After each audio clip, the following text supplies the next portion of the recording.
Key difference between cinematography, videography గురించి ఈ వీడియోలో ఎక్స్ప్లెయిన్ చేస్తాను.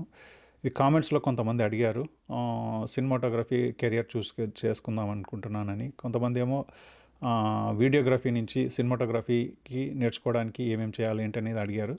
సో నేను ఏంటంటే నాటా తానా ఈవెంట్స్లలో చేశాను. సో అంటే నేను వాళ్ళని రిక్వెస్ట్ చేసి నేర్చుకోవడానికి ఆ ఈవెంట్స్ కవర్ చేశాను. సో అలా కొన్ని నేర్చుకున్న తర్వాత సినిమాటోగ్రఫీ నేర్చుకున్నాను నేను.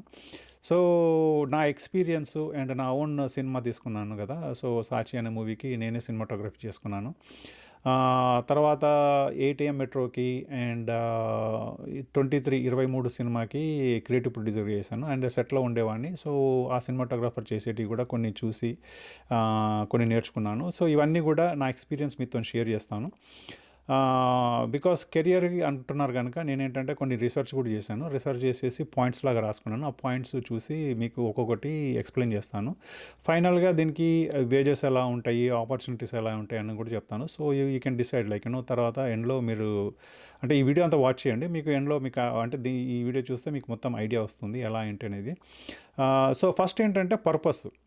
సినిమాటోగ్రఫీ వచ్చేసి మనము స్టోరీ టెల్లింగ్కి యూజ్ చేస్తాము. సో స్టోరీ టెల్లింగ్ అంటే ఇప్పుడు ఫిలిం మేకింగ్కి, వెబ్ సిరీస్కి, యాడ్కి అండ్ మనకి నెరేటివ్ కాంటెంట్స్ ఉంటాయి కదా, అలాంటి వాటికి అన్నిటి కూడా సినిమాటోగ్రఫీ యూజ్ చేస్తాము. అండ్ ఫిల్మోగ్రఫీ వచ్చేసి, వీడియోగ్రఫీ వచ్చేసి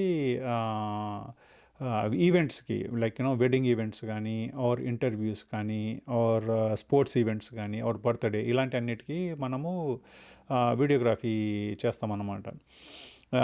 తర్వాత ఈ రెండిటికి కెమెరాస్ డిఫరెంట్ ఉంటాయి. ఇప్పుడు మనకు వీడియోగ్రఫీ యూజ్ చేసింది సినిమాటోగ్రఫీకి యూజ్ చేయాలంటే చెయ్యొచ్చు. ఇప్పుడు దాదాపుగా టెక్నాలజీ ఫాస్ట్ అవుతున్నాయి కనుక అండ్ ఓటీటీ వాళ్ళు కూడా యాక్సెప్ట్ చేస్తున్నారు. ఈవెన్ థియేటర్లో కూడా మనకు కావాల్సింది 2Kనే. చాలా మటుకు మీరు ఏ కెమెరా తీసుకున్నా కూడా 2K మినిమం షూట్ చేస్తుంది. అలానే నేను సాచి మూవీ తీసినప్పుడు మీరు వెడ్డింగ్స్లలో యూజ్ చేసుకుంటారు కదా, మన సోనీ A7S III దాంతోనే షూట్ చేశాను. నేను దాని గురించి ఒక వీడియో చేశాను. బిఫోర్ సినిమా షూట్ చేసే ముందు మీకు ఆ రిగ్ అంతా ఎట్లా తయారు చేసుకున్నాను ఏంటనేది కూడా నా వీడియో పెట్టాను. కావాలంటే అది చూడండి. ఆ రిగ్గు మొత్తం సినిమా చేసి నేను థియేటర్కి రిలీజ్ చేశాను. ఓటీటీ వాళ్ళకు కూడా ఇచ్చేస్తాను అనమాట సినిమాని. ఓకే. సో అది కెమెరా వచ్చేసి ఇప్పుడు సినిమాకి పెద్ద పెద్ద వాటికి ఏంటంటే యారీ యూజ్ చేస్తారు. ఎందుకంటే దీన్ని కొంచెం లుక్ డిఫరెంట్ ఉంటుంది అనమాట. యారీ కానీ ఆర్ రెడ్, తర్వాత మనకి సోనీ వెనిస్ అని ఉంటుంది. సో ఈ 3 ఆర్ వెరీ ప్రిఫరబుల్. ఈ పెద్ద సినిమాలు తీసే అన్నీ కూడా Arri, Red and Sony Venice అని ఉంటుంది. సో ఈ 3 మేజర్గా యూజ్ చేస్తారు. ఈ మూడిట్లలో ఒకటి యూజ్ చేస్తారు. బట్ టాప్ లైన్ వచ్చేసి యారీ అనమాట. Yaari is the first. బాలీవుడ్లో కానీ హాలీవుడ్లో కానీ ఆర్ టాలీవుడ్లో బిగ్ మూవీస్ అన్నిటి కూడా యారీని యూజ్ చేస్తారు. సెకండ్ చాయిస్ రెడ్ ఉంటుంది. దాని తర్వాతనే సోనీ ఆర్ రెడ్ ఆల్మోస్ట్ ఉంటుంది అనుకోండి, సేమ్ ఈక్వల్గా ఉంటుంది. బట్ ఈ ఆర్డర్ ఉంటుంది. మీకు వీడియోగ్రఫీ వచ్చేసి చాలా ఉన్నాయి. క్యానన్ ఉంది, తర్వాత నైకాన్ ఉంది, ఫ్యూజీ ఉంది, తర్వాత హ్యాసెల్బ్లేడ్ వచ్చేసి మీకు వీడియోగ్రఫీ కాదు కానీ ఫ్యాషన్ షూట్కి ఎక్కువ యూజ్ చేస్తారు. సో అది ఓన్లీ అన్నిట్లలో ఎక్స్పెన్సివ్. అది ఆ వీడియోగ్రఫీ వాటిలలో అన్నిట్లలో ఎక్స్పెన్సివ్. అంటే అదొకటి లైకాన్ ఉంటుంది. తర్వాత ఫ్యూజీ, తర్వాత మనకి పానాసోనిక్ ఉంటుంది. పానాసోనిక్లో చాలా ఉంటాయి. పానాసోనిక్ కూడా బాగా పాపులర్ వీడియోగ్రఫీకి. అండ్ కొంతమంది సినిమాలకు కూడా యూజ్ చేస్తారు దాంట్లో కూడా. సో ఆ మోడల్స్ ఉన్నాయి అనమాట. సో ఇవి కెమెరా లెన్సెస్. బట్ సినిమాకి మాత్రం బేసికల్గా Yaari is the very popular one. And దాని తర్వాత రెడ్, దాని తర్వాత సోనీ వెనిస్ యూజ్ చేస్తారనమాట ఇవి. అండ్ వీటి లెన్సెస్ కూడా డిఫరెంట్ ఉంటాయి. ఎందుకు అంటే సినిమాకి ఏంటంటే సాఫ్ట్ లుక్ రావడానికి ఏంటంటే వీళ్ళు యారీ లెన్సెస్ యూజ్ చేస్తారు. ఆర్ లేకుంటే కుకీ అని ఉంటుంది. సో యాక్షన్ మూవీస్కి అట్లాంటి వాటికి యూజ్ చేస్తారు ఎక్కువ అది. తర్వాత జైస్ అని ఉంటుంది మన సోనీది. కానీ సోనీ అదే ఈ మౌంట్ ఎక్కువ జైస్ యూజ్ చేస్తారు. అండ్ థర్డ్ పార్టీ అయితే కుకీ యూజ్ చేస్తారు ఎక్కువ. సో అది ఉంటుంది. అండ్ వీడియోకి వచ్చేసి మీకు అంటే కెమెరాని బట్టి ఆ కెమెరా వాళ్ళదే చాలా ఉంటాయి లెన్సెస్. సో అండ్ దానికి పెద్ద మేజర్ డిఫరెన్స్ ఏంటంటే లెన్సెస్‌లలో ఒక కంపెనీ సినిమా లెన్స్ తీసుకుంటే మీరు 24, 35 ఆర్ 50 ఆర్ 85, 105 మిల్లీమీటర్ లెన్సెస్ తీసుకుంటే కలర్ సైన్స్ సేమ్ ఉంటదనమాట. ఒకటి తీసుకుంటే. వేరాజ్ మీకు వీటిలో వీడియోగ్రఫీకి తీసుకుంటే ఏంటంటే ఒక లెన్స్‌కి ఇంకో లెన్స్‌కి కలర్ డిఫరెన్స్ ఉంటది కొంచెము. సో, అవి ఈ లెన్సెస్ చాయిసెస్‌లలో అదొకటి ఉంటుందనమాట. వాళ్ళు ఎందుకు డిఫర్ చేస్తారనేది. లైటింగ్స్ వచ్చేసి సినిమాకి స్టోరీ గనక ఆ స్టోరీని మూడ్ క్రియేట్ చేయడానికి ఆ లైటింగ్స్ ఉంటాయి. ఇప్పుడు మనకి ఎలా అంటే ఇప్పుడు హర్రర్ మూవీ అయితే డార్క్స్ ఎక్కువ చేస్తారు.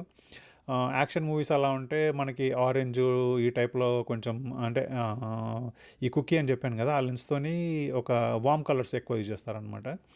మనకి వీడియోగ్రఫీకి వచ్చే వరకు దాదాపుగా 5600 కెల్విన్ ఉండేటి ఆ లైట్స్ పెట్టేసి దాదాపుగా అదే షూట్ చేస్తారు అన్నిట్లలో.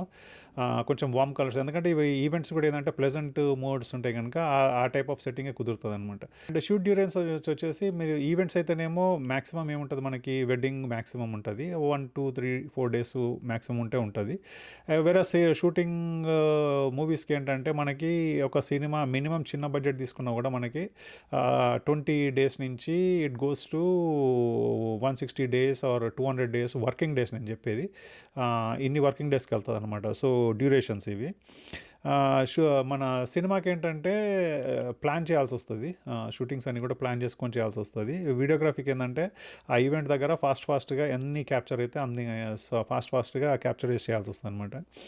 అండ్ ఎడిటింగ్ అప్రోచ్ వచ్చేసి సినిమాకి ఏంటంటే ఎడిటరు ఎవ్రీ క్లిప్ చూసేసి ఆ స్టోరీకి ఏం చెప్పాలి ఏంటనే దాని ప్రకారం పెట్టుకొని అది కూడా ఏంటంటే he has to coordinate with the cinematographer and director అనమాట. వాళ్ళ ప్రకారం తన సీక్వెన్స్ పెట్టుకున్నది ఆ స్టోరీకి కరెక్ట్గా ఉందా లేదా అని చేంజెస్ చేస్తా కూడా వాళ్ళతో కోఆర్డినేట్ చేయాల్సి వస్తుంది. వేరాజ్ మనకు వీడియోగ్రఫీకి ఏంటంటే జనరల్గా సాంగ్స్ చూస్ చేస్తాము. సాంగ్స్ ప్రకారం ఏంటంటే బీట్స్గా కట్ చేసేసి ఆ క్లిప్స్ పెట్టుకుంటూ వెళ్తాము. వారు ఒక మ్యూజిక్ తీసుకొని ఆ బీట్స్ కట్ చేసేసి బీట్స్ ప్రకారం పెడతాము. దీని గురించి ఎవరో ఒకసారి వీడియో అడిగితే నేను చేసి పెట్టాను అండ్ చాలామంది అప్రిషియేట్ చేస్తారు, బాగుంది, చాలా హెల్ప్ఫుల్గా ఉంది వీడియో అని. మీరు చూడకపోతే ఒక డ్యాన్స్ దీని గురించి ఆ బీట్స్లలో ఒక డ్యాన్స్ ఎలా బీట్స్లో కట్ చేసుకొని పెట్టాలనే దాని గురించి ఒక వీడియో చేశాను. లాంగ్ బ్యాక్ చేశాను అది.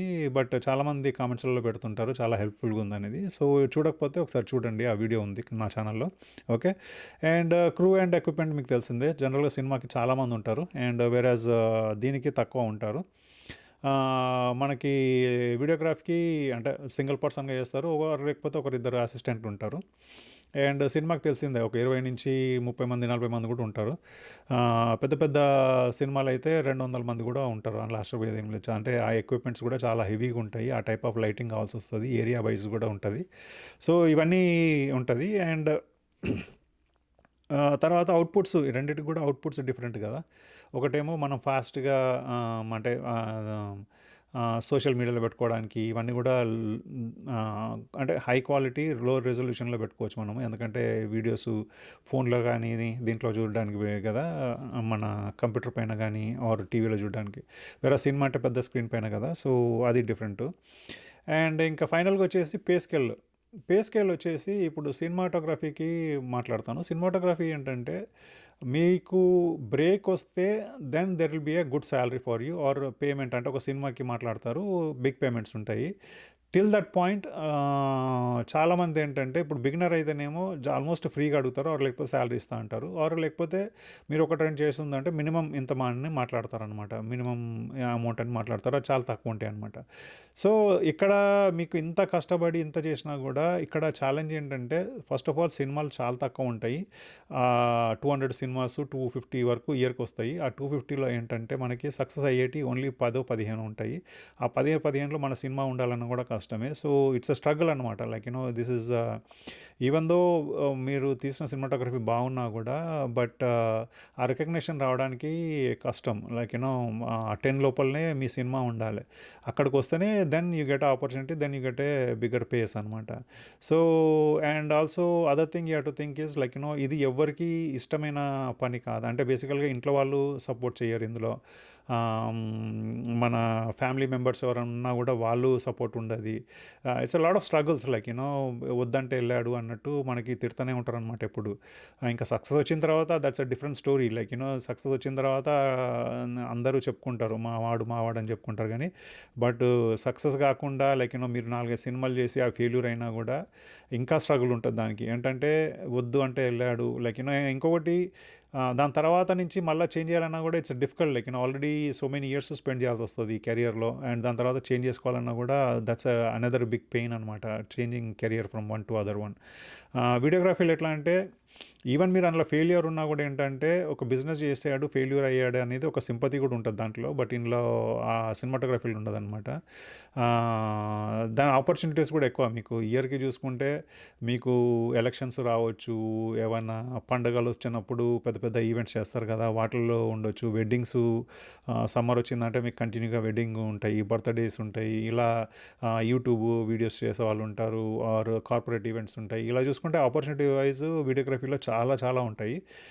దీంట్లో ఏంటంటే కాంపిటీషన్ కూడా ఉంటుంది కానీ బట్ అట్లీస్ట్ మీకు సర్వైవల్కి కొంచెం ఈజీ ఇది.